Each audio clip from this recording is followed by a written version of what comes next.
നമസ്കാരം.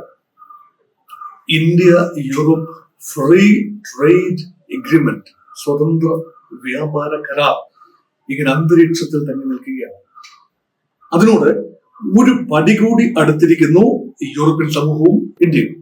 ഒരു വർഷത്തിനുള്ളിൽ ഈ കരാർ ഭാരതത്തിന്റെ ചരിത്രത്തിലെ ഏറ്റവും വലിയ വ്യാപാര കരാർ എന്ന നേട്ടം കൈവരിക്കാൻ ഒരുങ്ങുകയാണ്. കേവലം ഒരു വർഷത്തിനുള്ളിൽ യൂറോപ്യൻ യൂണിയന്റെ, അതായത് യൂറോപ്യൻ സമൂഹത്തിന്റെ മൊത്തം പ്രതിനിധിയായി യൂറോപ്യൻ കമ്മ്യൂണിറ്റിയുടെ പ്രസിഡന്റ് ഉർസുല കഴിഞ്ഞ ദിവസം ഡൽഹിയിൽ എത്തിയിരുന്നു. നരേന്ദ്രമോദിയുമായി ഇന്ത്യൻ നേതൃത്വവുമായി ചർച്ചകൾ നടത്തി. അപ്പം ഉർസുല വാൻഡർലിയൻ അവരുടെ ഒരു ചിന്ത പോകുന്നത് ഭാരതത്തിന് അനന്തമായ സാധ്യതകളാണ് യൂറോപ്പിൽ ഇനിയുള്ളത്. ഇന്ത്യക്കും അത് തീർച്ചയായും അവഗണിക്കാനാവില്ല. കാരണം India Europe trade corridor through the middle east, അത് 2023 ഇന്ത്യയിൽ വെച്ച് നടന്ന G20 ഉച്ചകോടിയിലെ ഏറ്റവും പ്രധാനപ്പെട്ട പ്രഖ്യാപനമായിരുന്നു ആ ഒരു India middle east Europe economic and trade corridor. അതായത് നമ്മുടെ പഴയ സ്പൈസ് റൂട്ട്, സുഗന്ധ പാത ഒന്ന് വികസിപ്പിച്ചെടുക്കുക. കടൽ മാർഗവും കുറച്ച് കരമാർഗവും പിന്നീട് വീണ്ടും കടൽ മാർഗവും ഇന്ത്യയും യൂറോപ്പിനെയും ഇണക്കുന്ന, അത് മധ്യപൗരസ്ത്യ പ്രദേശം വഴി ഇണക്കുന്ന ആ ട്രേഡ് കോറിഡോർ, അതിലൂടെ വലിയ രീതിയിൽ സുഗന്ധദ്രവ്യങ്ങൾക്ക് മാത്രമല്ല എല്ലാ കാര്യങ്ങൾക്കും അങ്ങോട്ടും ഇങ്ങോട്ടും സഞ്ചരിക്കാനാവും. ചൈനയുടെ വലിയ ഡ്രീം പ്രോജക്റ്റ് ആയ ബെൽറ്റ് ആൻഡ് റോഡ് ഇനിഷ്യേറ്റീവ്, പഴയ സിൽക്ക് പാതയെ പുനരുജ്ജീവിപ്പിച്ച് ലോക വ്യാപാരത്തിന് തന്നെ കടിഞ്ഞാൻ കീഴടക്കത്തക്ക രീതിയിൽ കിഴക്ക് നിന്ന് പടിഞ്ഞാറേക്ക് ലാൻഡ് വഴിയുള്ള പാതയാണല്ലോ ബെൽറ്റ് വൺ റോഡ്. അത് സിൽക്ക് റൂട്ടിന്റെ പുനർജീവനം, അത് ഇന്ത്യക്ക് മാത്രമല്ല യൂറോപ്പിനും നൽകുന്ന വെല്ലുവിളി, വ്യാപാരപരമായ വെല്ലുവിളി വളരെ വലുതാണ്. അതിനെ നേരിടാനായി സമുദ്രപാത, സമുദ്രവും കരയും എല്ലാം ചേർന്ന റെയിൽ, റോഡ് ആൻഡ് ഷിപ്പ്, ഈ 3 രീതിയിലും ഉള്ള പാതയാണ് രംഗത്ത് വരുന്നത്.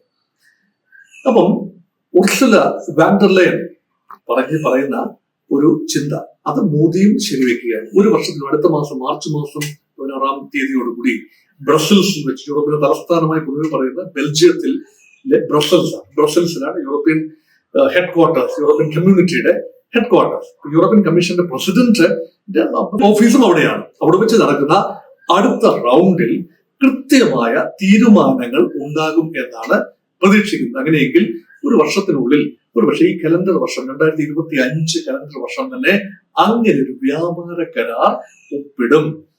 എന്തുകൊണ്ട് ആ വ്യാപാര കരാർ പ്രധാനമാകുന്നു? കാരണം ലളിതം. ഇന്ത്യയെ സംബന്ധിച്ചിടത്തോളം ഇപ്പോൾ അമേരിക്കയെ പൂർണ്ണമായി ആശ്രയിക്കാനാവില്ല വ്യാപാരത്തിന്റെ കാര്യത്തിൽ. റിറ്റാലിയേറ്ററി ടാരിഫുകൾ വരുന്നു. അപ്പോൾ അമേരിക്ക 4-ാം തീയതി മുതൽ, ഏപ്രിൽ മാസം 4-ാം തീയതി മുതൽ അത് നിലവിൽ വരികയാണ്. ഏത് ഉൽപ്പന്നങ്ങളാണോ അമേരിക്കയിൽ നിന്ന് ഇന്ത്യയിലേക്ക് ഇറക്കുമതി ചെയ്യുന്നത്, അതിന് ഇന്ത്യ ചുമത്തുന്ന അതേ തീരുവ തന്നെ ഇന്ത്യയിൽ നിന്നും അതേ ഉൽപ്പന്നം മറ്റൊരു രൂപത്തിൽ അമേരിക്കയ്ക്ക് കയറ്റുമതി ചെയ്താൽ അവിടെ ഇറക്കുമതി ചെയ്യുമ്പോൾ അവരും ചുമത്തും. ഇതാണല്ലോ റിറ്റാലിയേറ്ററി ടാരിഫ് എന്ന് പറയുന്നത്. ഇത് ചൈനയുടെ നേരെയും ഇന്ത്യയുടെ നേരെയും ഒരു രാജ്യത്തിന് നേരെയും ഒരു ഇളവും ഇതുവരെ ട്രംപ് പറഞ്ഞിട്ടില്ല. ആകെ ഉണ്ടായിരുന്ന ഇളവെന്ന് പറയുന്നത് കാനഡയ്ക്ക് നേരെയും മെക്സിക്കോയ്ക്ക് നേരെയും ഉണ്ടായിരുന്ന 25% ടാരിഫ് ഏർപ്പെടുത്തും എന്ന ഉഗ്രമായ പ്രഖ്യാപനം ഒരു മാസത്തേക്ക് മരവിപ്പിച്ചു. ഇപ്പോഴിതാ വൈകി കേൾക്കുന്നു അടുത്ത മാസം, അതായത് മാർച്ച് മാസം 4-ാം തീയതി ഉടനെ തന്നെ അത് നിലവിൽ വരുമെന്ന്. അങ്ങനെയെങ്കിൽ ഇന്ത്യയെ സംബന്ധിച്ചിടത്തോളം മറ്റ് ഓപ്ഷൻസ് തേടേണ്ടതുണ്ട്. ഇന്ത്യയുടെ ഏറ്റവും വലിയ വ്യാപാര പങ്കാളിയല്ല യൂറോപ്പ്. പക്ഷേ അമേരിക്കയുമായിട്ടുള്ള വ്യാപാരത്തിൽ വരാൻ സാധ്യതയുള്ള കുറവ് അല്ലെങ്കിൽ പ്രതിസന്ധി മുന്നിൽ കണ്ടുകൊണ്ട് പുതിയ മാർക്കറ്റുകൾ ഓപ്പൺ അപ്പ് ചെയ്യേണ്ട ആവശ്യമുണ്ട്. പുതിയ കയറ്റുമതി ഇടങ്ങൾ, ഇറക്കുമതി ഇടങ്ങളും കയറ്റുമതി ഇടങ്ങളും, അപ്പോൾ നികുതി പ്രശ്നമല്ലാത്ത രീതിയിൽ, ടാരിഫ് ബുദ്ധിമുട്ടിക്കാത്ത രീതിയിൽ പുതിയ ഇടങ്ങൾ. അതുകൊണ്ട് Indo European trade has to witness a quantum jump. ഇത് ഇന്ത്യയുടെ നയമാണ്. അത് മാത്രമല്ല, റഷ്യയും പൂർണ്ണമായി പിണക്കാനാവില്ല എന്ന് ഇന്ത്യ തിരിച്ചറിയുന്നു. കാരണം ട്രംപിന്റെ കീഴിൽ അമേരിക്കയെ പൂർണ്ണമായി വിശ്വസിക്കാനാവില്ല. ട്രംപ് വരുന്നതിന് മുമ്പേ ഇന്ത്യയിൽ വളരെ വലിയ ആഘോഷങ്ങളായിരുന്നു പൊതുവെ. കാരണം ഏതാണ്ട് മിക്ക രാഷ്ട്രീയ കക്ഷികളും ട്രംപിന്റെ വരവിനെ സ്വാഗതാർഹമായിട്ടാണ് കരുതിയത്, ഇന്ത്യയിലെ ജനസാമാന്യവും ഇന്ത്യയിലെ ബിസിനസ് ലോകവും. പക്ഷെ ട്രംപ് വന്നതിന് ശേഷം ഒരു ബിസിനസ് ക്ലൈമറ്റ് തന്നെ മാറി മറിഞ്ഞു. മാത്രമല്ല, ട്രംപ് പേടിയിൽ, അല്ലെങ്കിൽ ട്രംപ് നാളെ എന്താണ് ചെയ്യാൻ പോകുന്നത് എന്ന പേടിയിൽ ഓഹരി വിപണി കൂപ്പ് കുത്തുന്ന കാഴ്ചയാണ്. കഴിഞ്ഞ ദിവസം ഏതാണ്ട് 1400 പരം പോയിന്റുകളാണ് Bombay sensitive index, Bombay stock exchange Sensex വന്നത്. അർത്ഥം വലിയ 2% ഇടിവാണ് ഒറ്റ ദിവസം കൊണ്ട്. അത് ഘട്ടം ഘട്ടമായിട്ട് ഇടിഞ്ഞ 85,000 പോയിന്റിൽ നിന്നും 70,000 പോയിന്റിലോളമായി ബോംബെ ഓഹരി വിപണി ഇടിയുകയാണ്. നാഷണൽ സ്റ്റോക്ക് എക്സ്ചേഞ്ചും അതുപോലെ സമാനമായ ഇടിവ് രേഖപ്പെടുത്തുന്നു. അതിനർത്ഥം ഇൻവെസ്റ്റർ കോൺഫിഡൻസ് പോകുന്നു. വ്യവസായ ലോകത്ത് ആകപ്പാടെ അമ്പരപ്പും ഭീതിയുമാണ്. എക്സ്പോർട്ടേഴ്സിന് വലിയ ചങ്കിടിപ്പാണ്. നമ്മുടെ അന്തരീക്ഷം, വ്യാവസായിക അന്തരീക്ഷത്തിൽ, പ്രൊഡക്ഷൻ പരമായ അന്തരീക്ഷത്തിൽ തന്നെ വലിയ അനിശ്ചിത അവസ്ഥയാണുള്ളത്. അങ്ങനെയെങ്കിൽ ശാന്തമായി, പാനിക് ചെയ്യാതെ ശാന്തമായി പുതിയ ഇടങ്ങൾ, യൂറോപ്പ് പോലെയുള്ള പുതിയ ഇടങ്ങൾ, ഇത് മാത്രമല്ല ചൈനയുമായുള്ള വ്യാപാരം പോലും വ്യാപാരപരമായ, രാഷ്ട്രീയപരമായ വൈജാത്യങ്ങളുണ്ട്, പ്രത്യയശാസ്ത്രപരമായ വൈരുദ്ധ്യമുണ്ട്. ശരിയാണ്, ഡിഫൻസ് സുരക്ഷാപരമായ ഭീഷണി ചൈനയിൽ നിന്നുണ്ട്. പക്ഷേ വ്യാപാരത്തിന്റെ വഴിക്ക് പോകേണ്ടതുണ്ട്. അതുകൊണ്ട് ഡൈവേഴ്സിഫൈഡ് ഒരു പോളിസിയാണ്. അമേരിക്കയെ നമ്പി നിന്നാൽ ഒരു പക്ഷേ അത് വളരെ, ഇപ്പോൾ അത് ട്രേഡ് സർപ്ലസ് ആണ്. അമേരിക്കയുമായുള്ള കച്ചവടത്തിൽ ഇന്ത്യക്ക് വളരെ വലിയ trade surplus, $35 billion trade surplus ആണ്. അതായത് നമ്മുടെ അമേരിക്കയിൽ നിന്ന് ഇങ്ങോട്ട് ഇറക്കുമതി ചെയ്യുന്നതിന്റെ അതിനേക്കാൾ വളരെ കൂടുതൽ നമുക്ക് അമേരിക്കയിലേക്കുള്ള കയറ്റുമതിയുണ്ട്. വിദേശ നാണ്യം നേടിത്തരുന്ന വലിയൊരു മാർഗവുമാണ്. അത് യൂറോപ്പിലേക്കാണെങ്കിലും സാധിക്കും. അതുകൊണ്ട് യൂറോപ്യൻ രാജ്യങ്ങളുമായുള്ള ചങ്ങാത്തം വർദ്ധിപ്പിക്കേണ്ടത് യൂറോപ്പിന്റെ ആവശ്യമാണ്. കാരണം ഇന്ത്യ വലിയൊരു വിപണിയാണ്. യൂറോപ്യൻ ഉൽപ്പന്നങ്ങൾ വിറ്റഴിക്കാനുള്ള നല്ല വിപണി കൂടിയാണ് ഇന്ത്യ. കാരണം ഇന്ത്യയുടെ മിഡിൽ ക്ലാസ് എന്ന് പറയുന്നത് വലിയ നമ്പറാണ്.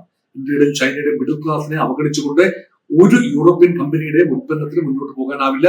അവരുടെ വിപണിയാണ്. അതുപോലെ തന്നെ റഷ്യ, ഓയിൽ ഉൾപ്പെടെയുള്ള കാര്യങ്ങളിൽ റഷ്യയിൽ നിന്നുള്ള ഇറക്കുമതി അമേരിക്കയുടെ സമ്മർദ്ദം കൊണ്ട് തടഞ്ഞു വെക്കാനാവില്ല എന്ന രീതിയിലേക്ക് ഒരുപക്ഷെ നയങ്ങൾ മാറ്റേണ്ടി വരും. നയങ്ങളുടെ പൊളിച്ചെടുത്ത് ഞാൻ പ്രേക്ഷകരോട് പറയാൻ ഉദ്ദേശിക്കുന്ന കാര്യം, നയങ്ങൾ വ്യാപകമായി മാറുന്നു. യൂറോപ്പിന്റെ സമീപനം മാറുന്നു, ഇന്ത്യയുടെ സമീപനം മാറുന്നു, റഷ്യയുടെ തന്നെ സമീപനം മാറേണ്ടി വരുന്നു. ആകമാനം ട്രംപ് എന്ന ഒറ്റ ഫാക്ടറിൽ ലോകത്താകമാനം പൊളിച്ചെടുത്ത് നടത്തുന്നതിന്റെ പശ്ചാത്തലത്തിൽ India Europe trade corridor and also India Europe free trade agreement, സ്വതന്ത്ര വ്യാപാര കരാർ, അത് ഉലങ്കക്ഷമായി ചർച്ച ചെയ്യപ്പെടണം. ഇനിയുള്ള നാളുകളിൽ അതേക്കുറിച്ചുള്ള ചർച്ചകൾ കൂടുതൽ ഗൗരവമായി നടക്കാൻ പോവുകയാണ്.